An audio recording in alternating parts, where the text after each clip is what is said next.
He never would. Come on, Henderson said, just go up and taste the chitlins. Against his better judgment, Wes took a step toward the clowns. A female clown with cat whiskers on her face. And she was a pregnant clown, too, Wes realized with horror. They're breeding. She aimed a squirt gun at him and fired. Wes yelled and jumped back, tripping over Henderson and falling to the ground. The asphalt track was hot and dirty, and Wes yelled again. He tried scrambling back to his feet, tripping over an untied shoelace and falling twice more, fleeing the clouds, flailing, trying to get away. But he looked up and saw Heather aiming a camera at him. He could hear the whirring of the machine.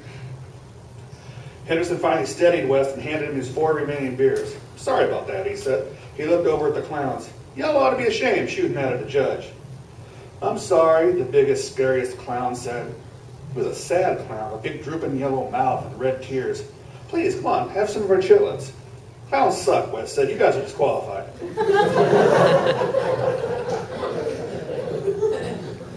A runner came through the crowd then and knocked Wes aside and went on up the track. Wes staggered a bit again, but Henderson caught his arm and held him straight. Wes asked, are these kamikazes part of the show? Yeah, Henderson said, we're sponsoring a marathon as part of the Chitlins Cook-Off and Jamboree.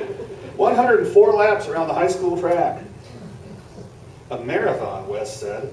He watched a pair of runners dodge through the crowd and vanish into a cloud of smoke. I'm not sure who's in the lead, Henderson said. He looked down the track, squinting. Wes said, why don't you just have a marathon like in the old days? You know, have some fool run around out in the country for 26 miles and then drop dead. It'd be a lot more convenient for everybody. Watching the runners made Wes feel a tad woozy. I'm the fool, he thought, out here in the sun, out here with the guts. It wasn't the sort of thing he would admit to a co-worker like Heather or a Chitlins coordinator like Henderson. But there it was, a spot of dizziness hitting him every now and then. Dizziness, breathlessness, a brief fade, and then a return. Actually, Wes thought the reality was so awful that the fades were rather pleasant, sort of like taking 3 or 4 Xanax with a tumbler of vodka. Still, it was probably unsafe to get dizzy at a Chitlins cook-off. There was no telling what could happen. It was the damn heat, and the smoke too, and maybe all the beer, but really, that was just a minor detail. It was the heat that was the killer. He wiped his hand across his forehead and noticed that he ceased sweating. A bad sign, he thought. I need more beer. Wes popped open another can. It had been knocked around pretty good when he fell. When he pulled the tab, beer foam sprayed all over his shirt. Wes heard Henderson ask Heather, is he okay? Oh, he's fine, Heather said. She was laughing. Oh, he always works this way. He's a legend. How would you know if I'm a legend, Wes asked? Through a gap in the smoke, he saw an attractive dark-haired woman at a Chitlins booth. He stumbled off in her direction, Henderson and Heather trailing along after him. Wes reeled around, knocking over a little blonde girl carrying a plastic bowl of chitlins. Spilled chitlins splashed on Wes's chinos, but he didn't notice. I wish you people would just leave me alone and let me get on with my chitlins judging. You need a photographer, Heather said. You need something, Henderson said. He squatted down and helped the little girl to her feet. She looked angrily at Wes. Wes shook his head and began walking rapidly up the track into the smoke. He spotted the dark-haired woman behind the Chitlins booth and headed in her direction, dodging 2 runners and a fat white woman with a tired frisbee dog on a leash, all the while keeping an eye on the sign above the girl's booth. Henry's Tire Shop Chitlins. Today's the day. Wes smiled as best he could and pounded his fist on the booth's table. I'm in the mood for some Tire Shop Chitlins. The woman asked, huh? Chitlins, Wes said. He was aware that his speech was a tad impaired, somewhat slurred on the S sounds. It was that horrible heat, but he felt that the woman ought to be able to understand him well enough. Chitlins. The woman looked around for help. She was darkly tanned and wore neon pink gym shorts. A pink tulip was tattooed on the inside of her forearm, and another tattoo, a parrot, it looked like, was half hidden by her black tank top. The booth was decorated with tires and rims and cans of Fix-A-Flat. A sign said, Henry's Tire Shop, Hutto, Texas. There's a photo of the tattooed woman sitting on the lap of a bearded fat man. Henry, no doubt. Wes nodded at the stack of tires. And while I'm here, I might as well get my flats fixed, too. The woman asked, what? My flats. Wes smiled at the woman. He thought he might be falling in love with her. He had always been attracted to women with tattoos, modest tattoos, and this woman had both a tulip and a parrot etched into her body. She was wonderful. Wes tried to enunciate clearly. I have flat tires. I need to have them fixed. And some chitlins. Thank you. The tattooed woman shook her head. I don't know. Henderson stepped up and put his hand on Wes's shoulder. He's okay, he just wants some chitlins. Exactly, Wes nodded. He had an urge to run his finger across the girl's tulip tattoo, but he restrained himself. I'm here to judge the chitlins and get my flats fixed. Fix your flats? The woman asked. But she got out a pink paper plate embossed with the words Henry's Tire Shop, Hutto, Texas, and scooped a dipper full of chitlins onto it. She pushed it across the counter to Wes. She said, here. Thank you. Wes frowned at the plate of chitlins and looked up at Henderson. Am I supposed to make notes about this stuff or something? Henderson said, that's the idea. I still don't have a pen, Wes said. He looked at the plate of chitlins for a moment. Steaming hog guts and some sort of stewy sauce with bits of celery and green peppers oozing around. He'd eaten worse looking things, he just hoped they didn't taste rubbery. He took a plastic fork and lifted some to his mouth and heard Heather's camera whir. Stop that, he said. We need to document the moment, Heather said. Wes turned away so that he couldn't see him eat. All his life, he disliked having people watch him eat. He took a step out onto the track, holding the plate and the fork, when something hit him from behind. There was a long period when there was nothing except heat, and the heat was actually rather pleasant. Then he felt someone hauling at his shirt collar, and Henderson was looking into his face and saying something. I'm fine, Wes tried to say, but Henderson shook his head. Everything was very warm and damp. Henderson let go of the shirt collar, and Wes again flopped over and went face first into the asphalt track. All Wes wanted to do was go to sleep. Roll him over, someone said. Several hands grabbed at Wes's arms, and he felt himself being pulled over onto his back. Wow, somebody said. Wes opened his eyes, something wet in them, and he sat up. I'm fine, he tried to say. He noticed the tattooed woman was kneeling next to him, holding something to his forehead. The tulip on her forearm touched his cheek. He smiled at her, and she grimaced and looked away. Henderson said, we got a medic coming. Wes braced himself on the tattooed woman's shoulder and tried pushing himself to his feet. She collapsed backwards, though, and Wes flailed around and plopped down hard onto her belly. The woman gasped. Wes tried to say, I'm fine. The woman said, really, I'm fine. Get him off! The woman's eyes were bugging. Get him over in the shade, Henderson said. Wes felt hands grab his shoulders and drag him over to a nylon lawn chair. He couldn't move. Maybe he didn't want to move. He sat limply in the chair and watched the tulip woman get up from the track, specks of black asphalt stuck to the backs of her tanned legs. She disappeared behind the booth, and he noticed that he was bleeding. Henderson said, don't worry, Wes, we got the medic coming. Heather nudged aside Henderson and came in for a close shot of Wes's battered face. Go away, he whispered. He felt somehow congested and was having trouble breathing. Heather just grinned and leaned forward. She said, hey man, that runner's pissed by a toy. We're going to sue his ass big time for knocking you down. We've got the evidence. She looked at the camera and her word. Wes kept trying to breathe. Behind Heather loomed the pregnant woman clown, her cat whiskers running a little from the sweat and the heat. Here's Becky, Henderson said. She's a nurse. The pregnant Catwoman clown pushed Heather aside and looked into Wes's face. He shrank back in the chair as far as he could, eyes wide with fear. She peeled away the paper towel that someone was holding to Wes's forehead, and a trickle of blood ran into his left eye. Can you hear me, Wes? She asked. Wes shut his eyes and tried to escape. He tried to fade away. He tried to wipe his mind clean and go home. Still, he could hear the bass thump of the band at the far end of the football field, the growl of an enraged Frisbee dog, the compressed mutters and rumbles of the chitlins people, and he could smell wood smoke and burning pork, chitterlings, hog maws, chitlins, the soft sweat of the nearby bodies. Wes felt weak and he sighed. Can you hear me? Wes couldn't open his eyes. He heard the clown say, call 911, and he wondered why. He wished he was back at the bar, the dark, cool bar, watching televised golf with Jillian. He wished he had another beer, maybe 2 more beers, or 3. He wished something. At the very last, Wes heard someone say, we're losing her. Yeah.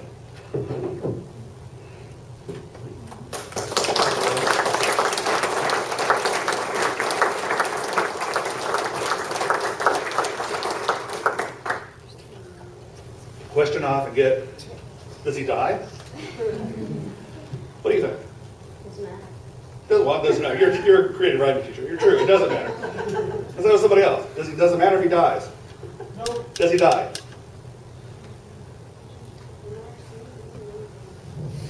I like for him to die. Okay, you want him to die. We have a vote for death. Is there a vote for life? I don't think he does. Okay. How many deaths? And some people are just sort of neutral on it, don't care.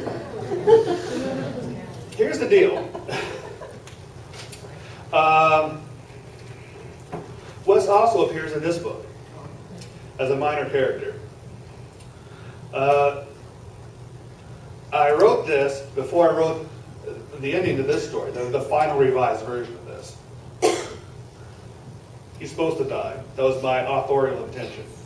But this was published first, and this was published second. So he can't be dead, because if we're in a sort of a rational world, and I like to think that all my fiction is sort of set in the same world. And so he didn't die. So. What? He just wished he had. Yeah. That clown's enough to scare anybody.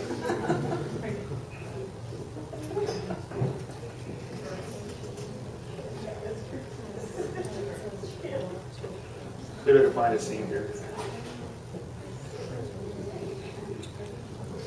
My novel is a comic novel about lust and laziness. And it's full of drinking and bad behavior of various kinds. And it's probably not, you'll have a bad impression if I read some of the bad behavior scenes. But it's actually pretty funny. I think so. I mean, I enjoyed writing it. And it's weird. One of the things I tell students, write the story you want to read, and write the book you want to read. That's what I did here. I wrote this, I was a cab driver at the time. And I had a clipboard. You hold up my clipboard and notebook. I had a clipboard in my cab and a cheap notebook. There's a cheap notebook right there. And I wrote between passengers in my cab. And therefore, if you look at this, you'll see there's a lot of little short subchapters here. And even after multiple revisions, this is where somebody got into my cab. It still stayed there. Because I'd be riding along, I get a passenger, pick them up, take them somewhere. It takes about half an hour or something like that. And all the time we were driving, I'd be thinking. And when I dropped the passenger off, I'd be someplace else, physically, in the cab, but also mentally. And so I would just, boom, start a new scene. And so that's the way we went to this, or I went to this book. So it's a story of a woman named Linda Smallwood, and she is a criminal defense lawyer who hates her job, and she hates her clients, and she hates getting up in the morning. And she went to law school thinking that it would be like on Law and Order, they'd have a case and it'd be famous and stuff, and then she could go to happy hour afterwards. And finds out that, that they actually wanted to get up in the morning and talk to clients and do this, and she didn't want to do it. And for some reason, wherever she goes, the people around her keep dragging her into stuff. And it takes place over the course of a week, and she sort of gets mad at a judge, and she encourages her best friend to seduce the judge so they can blackmail him. That's sort of, but a lot of other bad behaviors happen too. She's also embarrassed. I'm going to read the first little bit from chapter 2. This is where she gets embarrassed. Criminals, she thought, them. Linda slowly undressed to shower before sleeping, frowning. The parakeets died. The parakeet crisis had distracted her from her life crisis, but that little slacker, Tim, with his question, aren't these your client folders? Had brought her right back to where she had been all night. Worried, burdened with worry about her life, her job, her life, her aptitude, her ineptitude, and all those damn criminals that seemed to surround her. The criminals were everywhere. They filled Linda's life. It seemed like there was no escape. Every miserable morning when she dragged herself out of bed and stumbled down to the office, haggard and hungover and worn out, there they were. More criminals. More stupid people with stupid problems. They all wanted something from her. Sometimes they even called her at night. There's more than she could deal with. Lately, Linda had been thinking that she would be happiest if all the criminals could just be executed. She's a defense lawyer, right? Gassed, electrocuted, shot, hanged, killed, somehow, all of them. Even if they were her clients, and maybe especially if they were her clients that had tried calling her in the morning. She was not blind to the fact that her clients were all guilty of something. Heck, everybody she knew was guilty of something, and only rarely was anyone punished for anything. And the criminals were also mostly uncouth and ill-educated with crazy, chaotic lives, the kind of people she didn't want to associate with. They were irritating, they were annoying, and something had to be done. Linda had been pondering this one evening at a happy hour, sitting with Paige and some other people, when her cell phone rang. Another criminal, she thought. It seemed like those idiots always called during happy hour when she was trying to sleep. Law office, she barked into her phone. But this time it wasn't a criminal. It was a guy named Wes Leonard, a columnist for the local newspaper. He usually wrote folksy columns about colorful Texas stuff, but now he was doing a more serious piece about capital punishment. He wanted the opinion of a defense attorney, a female defense attorney at that, who might be sympathetic to, oh hell, just line the sons of bitches up against the wall and shoot them, Linda said. What? You heard me, Linda said. Line up against the wall and shoot them, or gas them, or whatever, just kill them all. Linda remembered that Paige and the other people at the table all fell silent, listening, very amused. The columnist asked, "You serious?" "No, hell yes, I'm serious. We need to rid the streets of that scum out there. We need to be like in those Muslim countries where they chop off their hands, they chop off their heads, they just kill them all. You think some guy with no hands and no head is going to steal my stereo? I mean, get serious." The columnist asked a few more questions. Linda couldn't remember what they talked about. She remembered only the amusement on the faces of Paige and the others. Then the columnist got off the phone, and Linda went on to get drunk as she usually did at a happy hour. The incident didn't cross her mind for over 2 weeks until yesterday. Linda stepped out of the shower and listened for a moment. She could hear the vacuum running downstairs. It was a friendly sound. For a pornographer, it's her neighbor's a photographer. For a pornographer, Tim seemed to be very loyal. He might not turn out to be a house husband material, but at least he wouldn't just disappear on the way back from the dumpster like a previous boyfriend. Paige was loyal too, and always had been, always, though she made it clear that she thought the whole thing was a tremendous joke. No doubt for her it was, but to be involved in it all, my God, what a burden, and it was all the criminal's fault.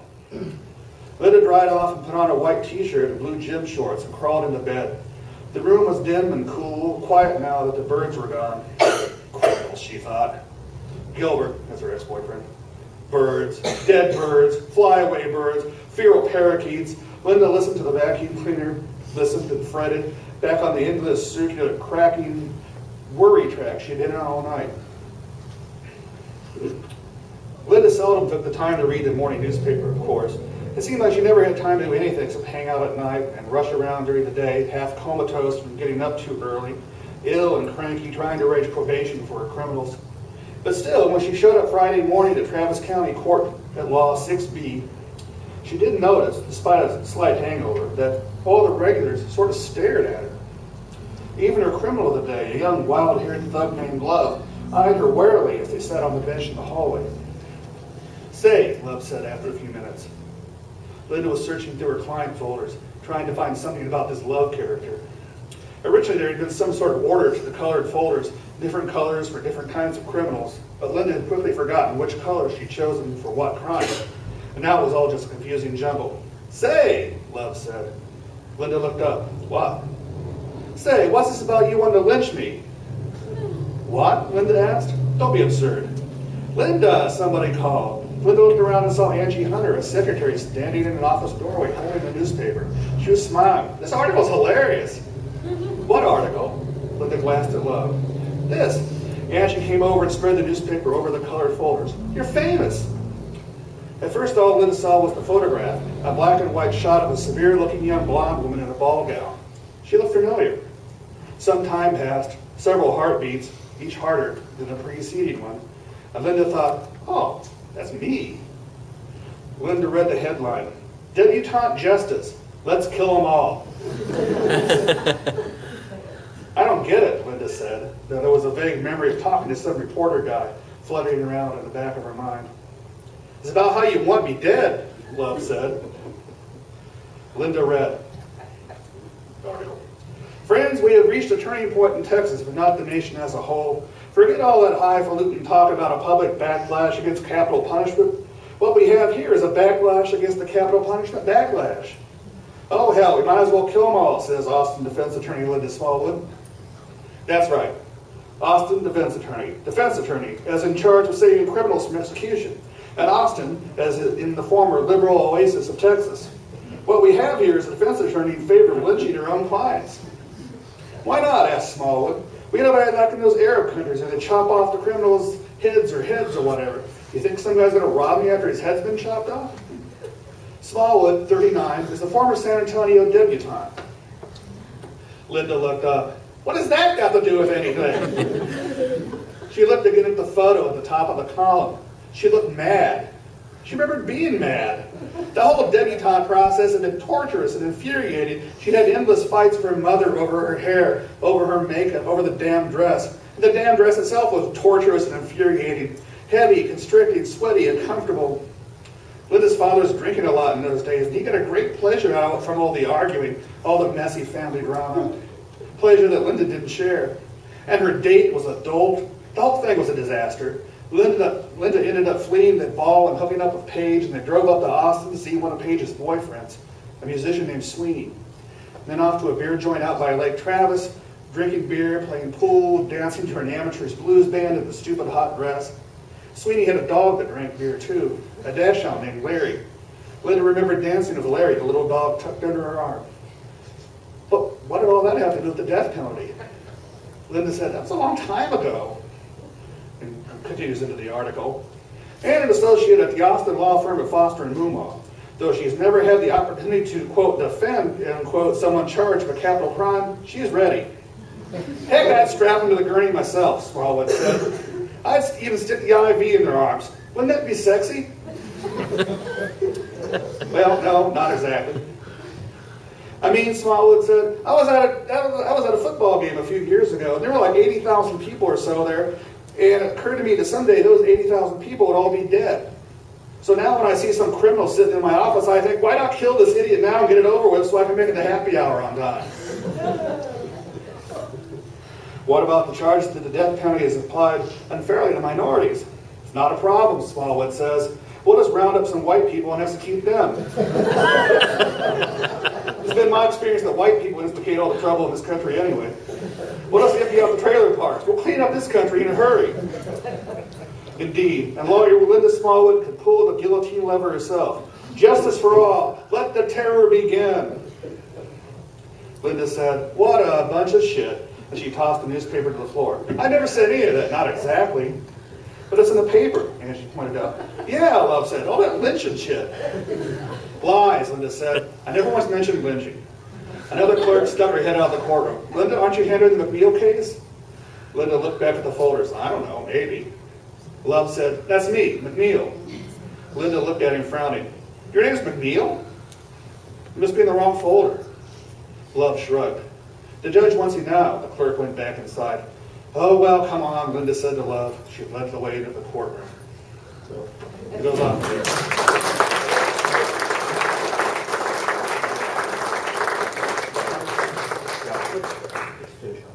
Okay. People can ask questions during the reception. Okay, that's fine. I really want to thank everyone for coming out tonight. Like I said, everyone in this town, this university is so welcoming, and I'm really looking forward to moving here and being a gorilla.